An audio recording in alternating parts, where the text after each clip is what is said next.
thank you, Jaycee Billington, for doing this interview with West Trade Review. How are you? I'm doing well, thank you. How are you? I'm just fine, thank you. I'm going to get right into it because I have a lot of questions, and I'm very interested in the poem, and particularly in your process in constructing this particular poem, which was very different from anything else that I saw from other contributors.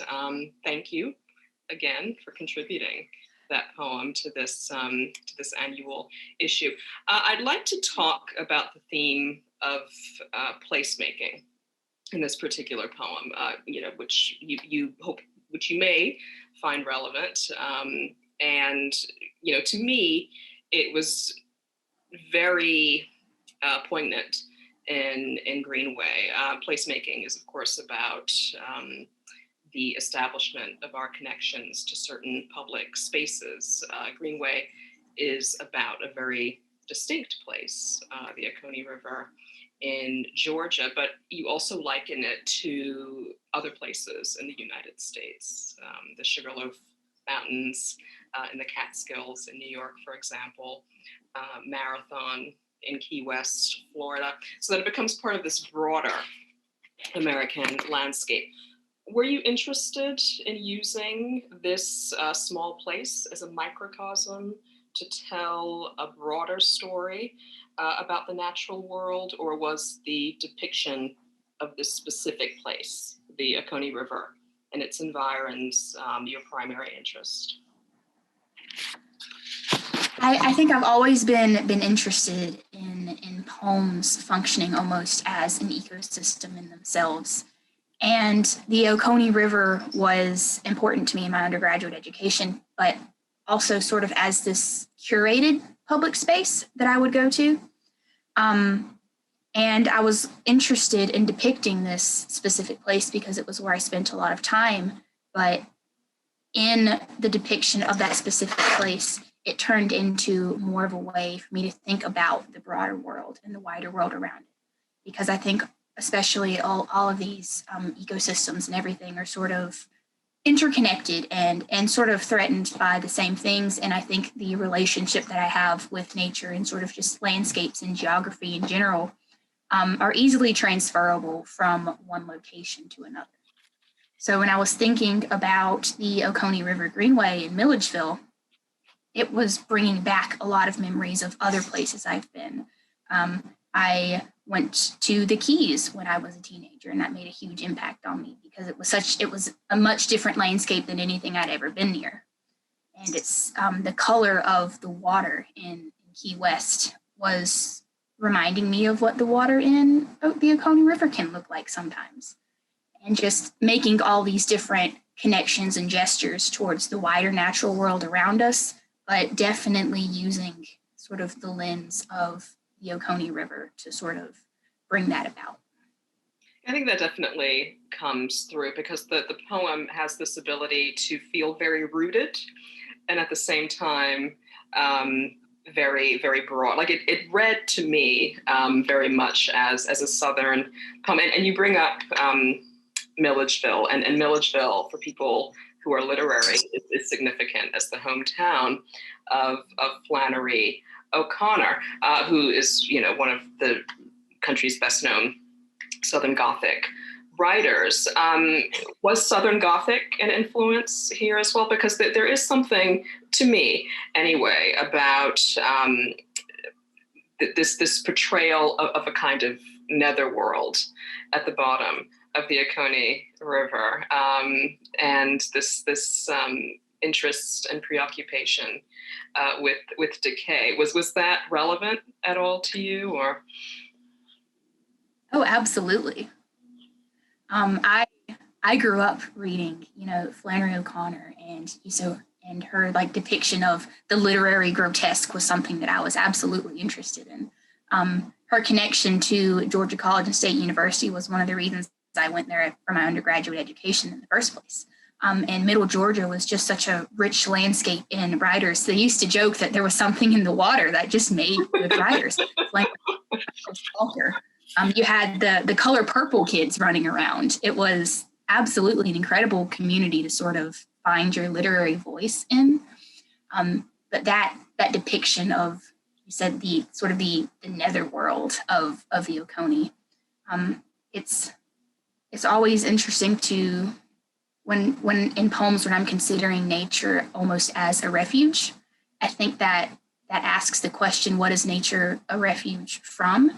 And if we're using nature as a refuge, what sort of dangers could impact sort of the environment around us? There, I bring up, the problems of waste and all the litter that I was seeing at the Greenway. There had recently been a flood where the Oconee had flooded fairly drastically and washed a lot of construction equipment from where they were building like an apartment housing complex nearby. And just ended up sort of swamping the Greenway with construction equipment and, timber wood and all these sort of little bits of plastic and just landscaping junk. And it was standing out to me because it was a place that I sort of went to sort of get away, I guess, from some of like the problems of humanity. And to see that intrude on that space was something that definitely was one of my, I think, desires to try to put on the page when I was trying to create this poem. Mm-hmm. Yeah, that motif of waste, and it's interesting that you mentioned the construction of this building nearby. It reminded me of that image in your poem of the orange cone, the ones that we typically see out in traffic, and that decaying over time and taking on I guess, algae or mold beginning to go, so all of these things that we create, usually out of plastic, unfortunately, which takes the longest time to break down, create, use, and then discard. And your poem deals with this question of, well, where does it all go? It ends up in some body of water, in this case the Oconee, but typically out in the ocean. Well, first in this case in the Oconee, and then eventually out in the ocean, right? And that makes me think also of the discipline of eco-criticism, which might be of some interest to you and to some of our readers, particularly material eco-criticism, which deals specifically with the impacts, both good and bad, that both humans and non-humans have on the natural world. And I was thinking about this especially when I read the line from your poem, "A skunk has sprayed its mark in black and white, a funk not unlike the underside of fingernails." So are there any aspects of your academic training as an undergrad at GCSU, or even right now in Iowa Writers Workshop, that has influenced your thinking about these interrelations within nature? I mean, any professor that might have been an influence, or coursework that you've taken, or books that you've read, beyond just your experience of going to the Oconee, which, as you noted, was this refuge, and seeing the waste. Was there anything that sort of oriented you toward the discipline of thinking about the environment and our impacts upon it? I think I've always been almost obsessed with the natural world around me. I went to Milledgeville for my undergraduate education, but I grew up in a small town called Folkestone, Georgia. It's right sort of at the gateway to the Okefenokee Swamp. And I spent a lot of time there as a child. And, part of it was just being outside in nature in this absolutely wonderful natural geography, but also sort of surviving through these cycles of fire and flood and hurricanes and all these sort of non-human impacts that were impacting everything. Lightning would start devastating wildfires and evacuate half the county, or we would evacuate from hurricanes, and it was just fire, flood, fire, flood, fire, flood. What are we evacuating from this year? And I think I was always aware of sort of the non-human impacts to the world around me. And as I aged, I became more and more aware of the way that humans sort of also could impact that landscape negatively. Some of the fires were started by trains that were dragging chains behind those stars, and then wildfires would start from that. Or growing up in News River, which notoriously had really clean, fresh drinking water, and then going to the Oconee River in Milledgeville, which notably does not have fresh, clean drinking water. We were under boil advisories where they'd have to shut the whole school down because the water's bad. And just, I couldn't really get away from the mindset of wondering what it is that we're leaving behind, not really in terms of legacy or anything like that, but more as like a definite cause and effect to people and the world that they live in. Dr. Martin Lamon at Milledgeville, he really introduced me to reading a lot of what I don't know if I would define them as, eco-critical poets or not, but definitely poets who were highly rooted in the world around them and were sort of interested in some of the things that I was interested in.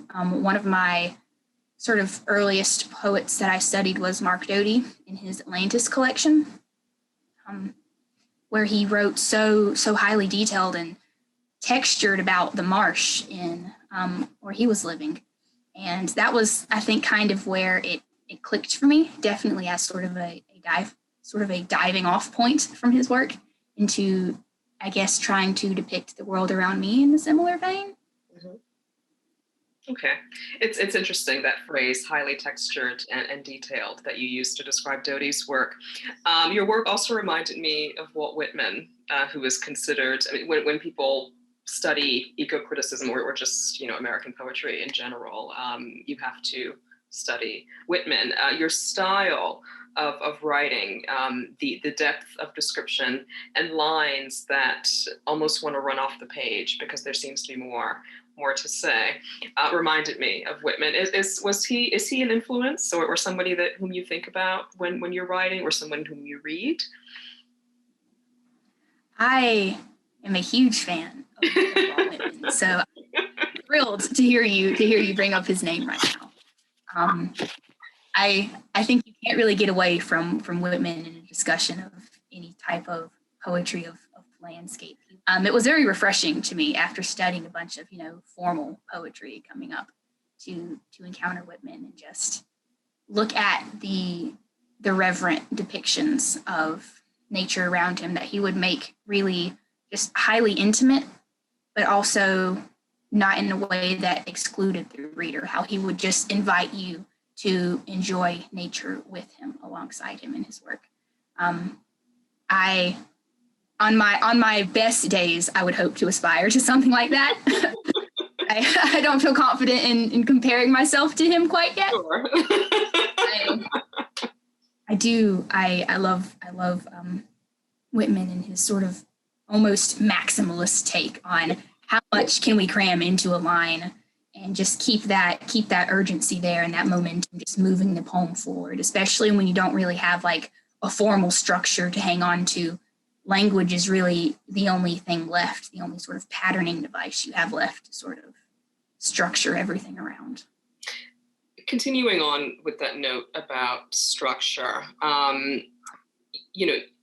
in describing this particular landscape, you're trying to depict so much within a compact poem. I mean, even a Whitman poem has its limitations because it's a poem, and we expect, we don't generally, though there are exceptions, I know and we don't generally expect poems to go on and on in the way that many novels do. So what was your editing process like for this work? How did you know when it was complete?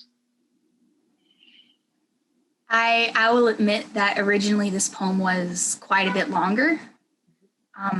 You hear this, all the time in workshop, concision. There's always that emphasis on, when you go back to the editing process, there's always the expectation that, shorten it down. You just keep trimming it down, trimming the fat off of it, whatever euphemism they like to use. And I wasn't sure with, if that was something I wanted to ascribe to or not, especially in a poem that I thought was sort of giving itself permission to explore around and use up all that physical space on the page, almost outrunning your internal censor a bit. But I did sort of make, shortening decisions because around the middle of the original poem, I just started like a weird litany of looking at every single tree at the Greenway. A lot of almost cataloging type poems. But I think that there's a difference between trying to catalog and organize the world around you into a poem, and instead of just saying, I saw this and this and this and this and this. And that is something that I really, really tried to work on in this poem. It ended up in the final draft. When I got to that final line, there's something here that shines brilliantly, and I felt like I had earned that line, that it didn't feel like it had come out of nowhere. That in all the highly specific depictions of imagery and detail in the landscape for, the 2 solid pages, to get to the bottom end, not really knowing what that something was that I was trying to depict anymore. Not that I had run out of words, but that feeling had sort of grown bigger than the words I was trying so hard to use throughout the poem. When I got to that final line, which surprised me, it wasn't in the first editions of this poem. It sort of popped up out of nowhere, and I kind of looked at it and I was like, I don't know if I feel like this poem had earned it or not, but when it started feeling like I could justify saying something like that at the end of a poem like Greenway, then I figured I was content with it by then. It felt complete to me. Do you remember how many revisions you went through? I couldn't give you an exact number. Quite a few, I will say. I have a tendency to just write really expansive drafts and then not touch them for a while. Mm-hmm. They have to ruminate a bit, or I have to ruminate on them. And then I'll do a bunch of edits in a really small time frame, and then I'll put it to the side again, and it'll sit there for a minute. And then I'll go back to it eventually, do a lot of other edits, and eventually I don't know if I'll ever consider a poem done. Do you work on other poems while you're ruminating on the one that you let sit, or do you just do other things in life and not write poetry when you're going through that particular part of the process? I always try to write something. If I'm feeling writer's block towards a certain poem, I'll work on other poems. If I'm feeling writer's block towards poetry as a genre, then I'll work on fiction or other types of prose. But I always try to be writing something all the time. Right now, I'm working on my thesis to graduate. I'm a second year in the workshop. So now I'm trying to take all of these poems that I've written, and it turned out to be quite a good amount of poems that I've written, and trying to codify them in a thesis that felt less like a portfolio, that's the word, of just poems that I've written, just happened to be written by the same person, and more like a collection of poetry that was sort of cohesive and concerned with similar things. So that's taking up a lot of time right now. But even when I'm not working on that, I'm writing new pieces or going back to old pieces, constantly revisiting poems or pieces from the past, because I think as I age and I read more, and I learn more and feel, I don't know if I have like a style or voice yet, but I think, yeah, I'll always go back to poetry. I'll never get away from it. Good. Glad to hear it. I want to talk a little bit about your experience in Iowa Writers Workshop. Incidentally, Flannery O'Connor was also in Iowa Writers Workshop. And, I remember reading a biographical note about her experience in that workshop. She would sit at the very back of the class, and whenever she got up to read her work, people would make suggestions, and she was very amenable to those suggestions and would cross out a word if someone thought she should cross out a word or change a word. What's your experience been like in the workshop? Has well, certainly it has impacted your writing process, but in what ways have you grown, or do you feel you've grown from being a part of that program? I think one of the most important aspects to the workshop to me is just the community of writers that being in the program immediately thrusts you into this pre-made writing community where everyone is writing, and it's such a large program that all the sort of participants are being drawn from such different backgrounds to have different perspectives. It's such like a diverse range of voices that you come across and hear. If like Flannery O'Connor, I think if we sat like in workshop physically, I think they try to do the sit in circles to try to stop us from doing that now. Mm-hmm. But the professors are absolutely incredible. The Visiting Writers program is just about, especially now that we're all on Zoom and we don't have to actually have people travel, we can do like a weekly visiting writer every Friday, comes to the Poet Salon. We had Susan Howe last week, just dropped by Zoom, and we just read a bunch of her work, and just the opportunity to just ask her questions and have her answer them, just listen to all these visiting writers, and the professors are amazing. One of the most impactful things to me has been the other sort of students I'm in the workshop with, sort of people in similar stages of their poetic journey that I am, and seeing sort of what they're concerned with, what they're thinking about has influenced me to, I don't know if question myself is what I want to say, but definitely making me more aware of some of the decisions I make in my poetry and ways that I should be thinking towards. I've made absolutely wonderful poet friends through the workshop, and I never really had any close poet friends before. I was in poetry classes and workshops in undergrad at Milledgeville, and then we graduated and kind of drifted apart a bit. But I don't think I'm going to let some of these people go ever. They can't get away from me if they tried, I'm sure. They're absolutely wonderful. And just the opportunity to work and study in a space with everyone together, just writing towards the same thing, and just poetry just for poetry's sake sometimes. It's just so, I didn't realize how much I needed that until I got up here. Even with, COVID and the changes to everything going online over Zoom. I don't know what I would have done if I was stuck in quarantine without the writing community sort of around me, keeping me going. Out of curiosity, what are you reading these days? It doesn't have to be poetry, it's just whatever is on your bed table or coffee table. Well, let's see what we got. Just within arm's reach. I have piles of books all around me. Some of these are for seminars and some of them are just for fun. Mm-hmm. Oh, I mentioned Mark Doty's Atlantis earlier. So you did. A touchstone collection to me that I always return to. I haven't read Benjamin Clousing's Glaring yet. I just got it in the mail. I have 2 conjures. Oh, wait, no. I just put it. Although I do have 2 of these. Raquel Salas Rivera's While They Sleep Under the Bed is Another Country, because I couldn't decide which edition I wanted. So just in case. And some of these are for seminars that I'm a student in up here in the workshop. But I'm always trying to read. I'm interested now in a lot of poetry and translations. Kim Hae-soon's Autobiography of Death is, I think, the collection that I'm most recently obsessed with.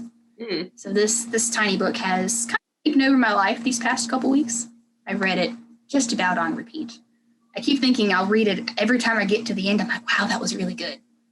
What was that she did in that very first poem? And then before you know it, I've read the whole thing again. So I always try to read anything I can get my hands on. I have just piles of books just around my apartment, just in easy arm's length. Like many writers. I mean, I think it's just default. Would you like to read a passage from Greenway for us? I would. Is there any particular passage you'd like to hear, or just read it? Anything you feel like reading, and you could read the whole thing if you chose to do so. I don't expect that because it's very long, but you have the floor. It is a longer poem, but I think I'll just start at the beginning and see where it goes. So this is Greenway. Drawn to the water of places, those spaces where things collect, river bottoms, swamps, lake shores. The Oconee is cool and flowing, and I like the way, I like the sound it makes when it runs over and under and through. Lost things gather here. The obsession of humanity sprawled and sunken and scribbled by the river fall line that once stopped boats from going north. There's construction equipment at the bottom of a creek, a drowned traffic cone, scuzzy orange, like a moldy grapefruit, juxtaposed with the sound of a waterfall, the uninterrupted sluice through a cleft of rock, the limp pink plastic landscaping flag, upright in dirt in a shade of red I'm still getting used to. The wind is hollow, a dry scrape, a husk of pig nut against winged elm, the death rattle of late winter. The drainage pit is a sloppy tumble of boulders, improbable, man-made. The riverbed is a canyon wall, streaked in red and gold, striated like muscle, the sudden collapse of mud revealing cleaner lines of color. At my feet is the rippled shell of periwinkle, bivalved, unhinged. The tide line a corduroyed wave of empty snail shells and damp leaves. The dull orange sweep of sandbar unspools, the expanse of transitory bank pocked with glitter, graffiti, everything manufactured a lost, discarded item.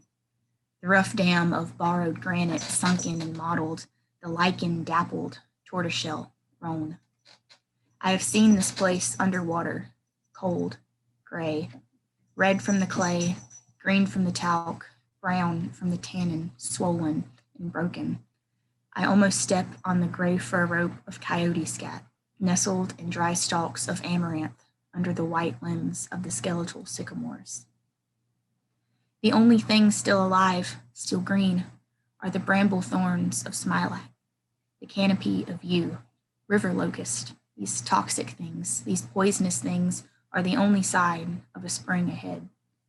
The black cherry so toxic that the dead leaves off the ground can kill a horse. It's always those deadly things that survive where others drown. A venomous catfish barb on the shore, plastic rinsed on the bank. A red cardinal chirps from a perch in gray hickory above the slow drag and current and tumbling lazy swirls that drift along the bottom of the creek. Overhead is a thin synthetic rope too thin to swing on, hung out over the shallow bend.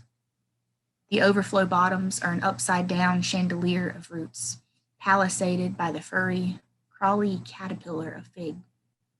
There's an abandoned bridge foundation buried in the leaves, cobbled lines too straight to be natural, the base a dugout of some denizen situated under the green spike of holly. A suspension bridge of roots stretches across a deep canyon, roots sprouting from halfway up a slid-down trunk, the crumbling bank slippery, treacherous. I find a lost pool sunk deep in the bank, still, cloudy with silt, while around it sprouts a white cup of mushroom. The boughs of pine hang heavy with the fruit of squirrel bowers, chittering, quick shudder of tail, flash of white belly, scritch of claws on flaky bark. The sagging, shredded black of construction fencing unrolls around the dense green brick of moss. A skunk has sprayed its mark in black and white, a funk not unlike the underside of fingernails.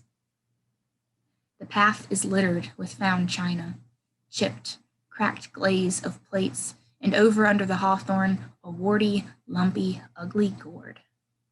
There's the wob and dobble of cave swallows' nests clinging to the bridge, and the smell of a dead man's thumb, cloying, sulfuric, and settling. The overabundant gush of the fall line rapids at the old grist mill, a deep topaz, bottle green, churned to white froth. There's a ladder, slumped and stitched. I've never seen anybody climb it. The color is the prettiest thing, the green of the Keys, of Sugarloaf and Timberland and Marathon, drowned and watered. The dark flash of shadow, fish or bird on water that I want to drink but never do. A blue heron, slow and graceful, spooked into silent flight by my passing, the purple, crushed, dropped pod of catalpa, fibrous and stringy in my hands. The shredded, soft pine needles, a shroud, a mantle, to the patch of segmented river cane, smaller than back home, tamed somehow from growing in a college town. The gray pasture has no cows today, the fencing, crumbling walls overgrown by weeds. Instead, the squirrels are scolding, playful, off the path, it's a yellow frizzy tennis ball dropped and slobbery. The tangled starfish firework head of fennel, like matted sea star, feathery, almost mathematic in its lineation, organic, wind-blown and imperfect, unpredictable, chaotic, lovely. A blue bait cup of worms, the smell earthy, slimy, moist, something about it distinctly wormy in the best possible way, underneath the bare, thin whips of willow, both something dropped, discarded. There's a whole topography of ripples in the bottoms, dunes of glittering mica, rush of bubbles like the unexpected splash of champagne, smooth craters worn down by time and by the constant course of water. There is something in this place that shines brilliantly.